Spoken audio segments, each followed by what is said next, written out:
اب مسجدیں رمضان شریف آ رہا ہے، مسجدوں میں آپ دیکھیں گے کہ اکثر لوگ چندہ کرنے کے لیے آئیں گے، تو میرے دادا محترم حضرت مولانا مفتی محمد احمد لدھیانوی رحمۃ اللہ علیہ ہمیں سمجھایا کرتے تھے، میرے والد بھی شیخ اسلام مولانا حبیب الرحمن لدھیانوی رحمۃ اللہ علیہ، اکثر ایک لوگ بار بار آتے تھے، الحمدللہ اب بھی یہ سلسلہ ہے، بار بار آتے ہیں۔ تو ہم نے بچپن میں ایک دفعہ انہیں کہا کہ ابو جی یہ لوگ بار بار آتے ہیں، تو بہت سی مختصر سی بات سمجھائی، کام کی بات ہے، آپ بھی پلے باندھ لیجئے۔ کہا کرتے تھے کہ بیٹا یہ خدا کا شکر نہیں ہے کہ اللہ تبارک و تعالیٰ نے تمہیں دینے والوں میں رکھا ہے، لینے والوں میں نہیں رکھا۔ اللہ کا شکر نہیں ہے،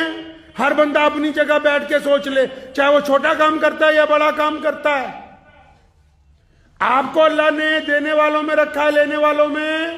ہماری ماں امی عائشہ رضی اللہ تعالیٰ عنہ کو پیارے پیغمبر جناب محمد صلی اللہ علیہ وسلم نے فرمایا، عائشہ اگر میں گھر پہ نہ رہوں اور کوئی آ جائے، کوئی سوال کرے، ایسا نہ ہو کہ وہ خالی ہاتھ جائے، خالی نہیں لوٹانا ہے۔ ہم لوگوں کا پہلا سوال یہ ہوتا ہے، او ہٹا کٹا ہے تو۔ اچھا ایمانداری سے ذرا اپنے اندر گریبان میں جھانک لیں، ہم لوگ ایمانداری سے اگر ہم اپنے گریبان میں جھانک لیں، جو ہماری ذاتی کارنامے ہیں یا جو زندگی ہماری گزر چکی ہے، جو ہم نے گناہ کیے ہیں، جو ہماری نیتیں خراب اگر رہی ہیں، تو کیا ہم اس قابل تھے جہاں آج ہیں؟ اگر آپ کو یہ لگتا ہے کہ مانگنے والا ہٹا کٹا ہے، تو جو کچھ اللہ نے آپ کو دے رکھا کہ آپ اس قابل ہیں؟ اگر آپ اچھی طرح دیکھیں گے تو آپ کو پتہ لگے گا کہ ہمیں ہماری اوقات سے بہت زیادہ فالتو ملا ہوا ہے پہلے سے۔ تو پہلی بات تو یہ کہ اگر کوئی رمضان میں مانگنے والا آ جائے تو اس کو انکار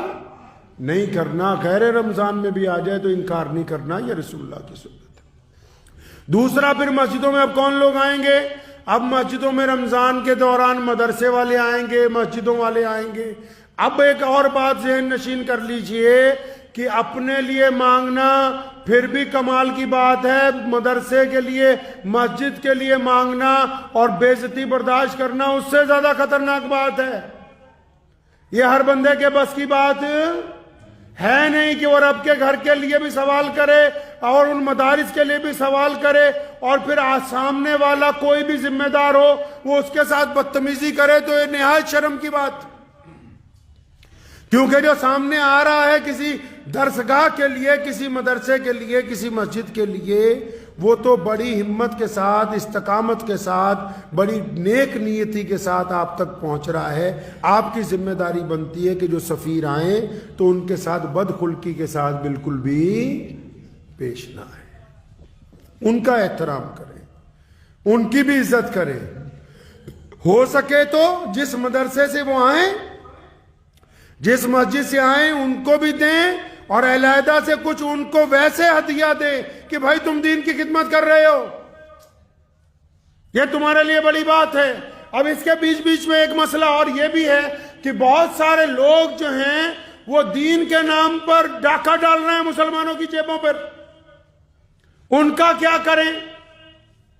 یہ تو درست ہے جو لوگ مسجد مدارس کے لیے آ رہے ہیں وہ بڑی نیک نیتی کے ساتھ آ رہے ہیں، لیکن ان کے ہی بحروپ میں چھپے ہوئے چند ڈاکو ایسے ہیں جو کسی مسجد کی طرف سے نہیں، پنجاب کے نام پہ تو آج کل ہول سیل میں، جو کسی مدرسے کی طرف سے نہیں ہیں۔ تو مجھے ایک صاحب نے 2-3 سفیر جو ہیں وہ ڈپلیکیٹ پتے پکڑے، انہوں نے تو تصویر بھیجی، بڑی لمبی شمبی داڑھی، پورے شیخ بنے ہوئے، تو مجھے انہوں نے کہا دیکھو جی یہ ملا جی ہیں۔ میں کہا یہ ملا جی نہیں ہے بھائی، کوئی مولوی ملا غلط کام نہیں کرتا، کچھ ڈاکوؤں نے داڑھی رکھ لی ہوتی ہے، وہ ڈاکو غلط کام کرتے ہیں۔ اگر کوئی ایسا بندہ جو رب رسول کے نام پر جھوٹ بول کے آپ کو دھوکہ دے رہا ہو، پھر اس کے خلاف قانون کی کارروائی ہونا دستوری عمل ہے۔ اگر اس کو اصلیت سامنے آنے کے بعد بھی آپ چھوڑ دیں گے تو آپ بھی اللہ اور اس کے رسول کے دشمن ہوں گے۔ کم از کم یہ تو ہو کہ جن جگہ، جن ایمانداری کے ساتھ جن اداروں کو ہم رقم پہنچانا چاہتے ہیں وہاں تک مکمل پہنچنی چاہیے۔